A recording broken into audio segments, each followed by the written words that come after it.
नमस्कार. चिंतन. ललित लेखन लेखक श्रीकांत मोरे. यातील 13वा लेख चिंतन. माणूस जन्मतः बंधनात अडकतो. आईच्या पोटात असताना एका नाळेवाटे त्याच्या आईशी अतूट नाते असते. जन्मानंतर तेच नाते दृढ होत जाते. आई आणि मुलगा किंवा मुलगी हे विश्वातील सगळ्यात पवित्र असं नातं. धर्म, जात, पंथ, इतिहास, भूगोल या सर्वांमध्ये आई आणि मुलगा किंवा मुलगी हे नातं सर्वश्रेष्ठ असतं. मुलगा आईचं अनुकरण करून खूप काही गोष्टी शिकत असतो. आई कुटुंबातील मुलांसाठी सर्वस्व असते. त्यानंतर मात्र इतर नाती निर्माण होतात. वडील, बहीण, भाऊ, आईचे नातेवाईक, वडिलांचे नातेवाईक या प्रत्येक नात्याच्या अदृश्य बंधनात माणूस नकळतपणे गुंतलेला असतो. थोडक्यात काय? तर आई हे केवळ ममतेचे प्रतीक नसून अनेक भावभावना मुलांमध्ये ती बिंबवते. म्हणूनच तिला जननी म्हणतात. आपल्या मुलांसाठी ती माऊली असते. कधी-कधी ती शांतादुर्गाचे रूपही असते. माणसाची जडणघडण होत असताना आई ते समाज यामध्ये कुटुंब, शाळा, विद्यालय, महाविद्यालय यांचा समावेश होतो. ज्या वेळेला माणूस समाजाच्या प्रवाहात येतो, तेव्हा समाज माणसाला शहाणे करून सोडतो. राग, लोभ, मद, मोह, माया आणि मानवी समुदाय यातून अनेकविध नाती निर्माण होत असतात.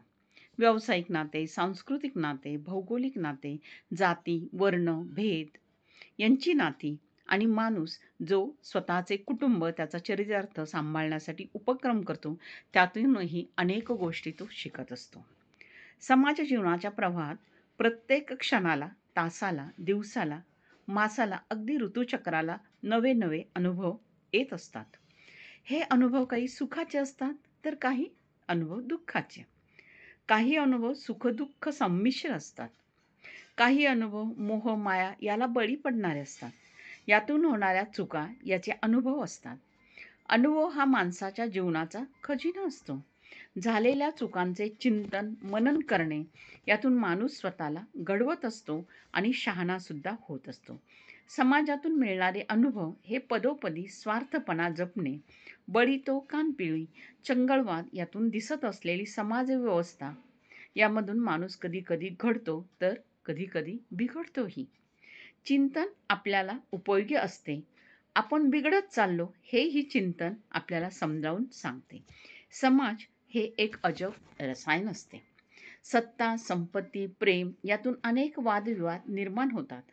काही वाद स्वकृतीतून निर्माण होतात, तर काही वाद समाजाशी होत असलेल्या आर्थिक, सामाजिक, मानसिक इंटरॅक्शनमध्ये सुद्धा निर्माण होतात.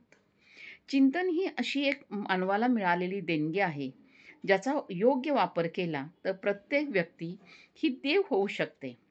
परंतु चिंतन हे चुकीच्या पद्धतीनं झालं तर तीच व्यक्ती राक्षसही होऊ शकते. आज आपण समाजामध्ये पाहतो, मुलगा आईला मारतो, आजीला मारतो. यामध्ये नेमका त्या मुलाच्या जडणघडणीमध्ये चिंतनाचा अभाव असतो. बायको नवऱ्याचा खून करते, तर नवरा बायकोचा खून करतो. असं वर्तमानपत्रात आपल्याला रोज मथळे पाहायला मिळतात. सामाजिक रूढी, परंपरा, प्रथा यातून हुंडाबळी, लग्न व्यवस्थेतून निर्माण होणारे सामाजिक प्रश्न, चोऱ्या, खंडणी, दरोडे आणि आता आधुनिक काळात सायबर क्राईम या सर्व सामाजिक नीती-अनीती यामध्ये मानव नैतिकदृष्ट्या खचलेला असतो.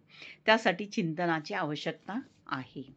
जीवनाच्या प्रत्येक टप्प्यावर शाळा, महाविद्यालय आणि समाज यामध्ये माणसाला एक तात्विक बैठक म्हणजेच एखाद्या गोष्टीचा अर्थ लावणे, भावभावनेचा अतिरेक का होतो यावर चिंतन करणे ही सवय जडणे अत्यंत महत्त्वाचे आहे. माणूस चिंतनातून एखादी घटना का घडली? मी असा का वागलो? मी असं वागायला पाहिजे होतं का? मी असा चुकीचा का बरं वागलो? मला राग का आला? माझा राग योग्य होता का? येणारा राग हा मला थांबवता आला असता का? होय, निश्चितपणे. अशा अनेकविध पद्धतीनं चिंतन केलं आणि मी पुन्हा असं वागणार नाही. अशा परिस्थितीत मी व्यवस्थित वागेन, योग्य पद्धतीनं वागेन किंवा समाजाचा एक घटक म्हणून समाजामध्ये योग्य ती दिशा देण्याचा प्रयत्न करेन. याचा अर्थ असा की समाज एक स्वतःची धारण करत असते. समाजाची एकत्रित विचार प्रक्रिया असते किंवा पब्लिक ओपिनियन असते. यामध्ये माणूस हा केंद्रस्थानी असतो. या माणसाची विचारसरणी चिंतनातून विधायक दिशेला गेली तर समाजातील अनेक जाती, रूढी, परंपरा कलंकित करणाऱ्या गोष्टी नष्ट होऊ शकतात. धन्यवाद. भाग 2 पुढील भागात. आपला परिवार, मनोरमा परिवार.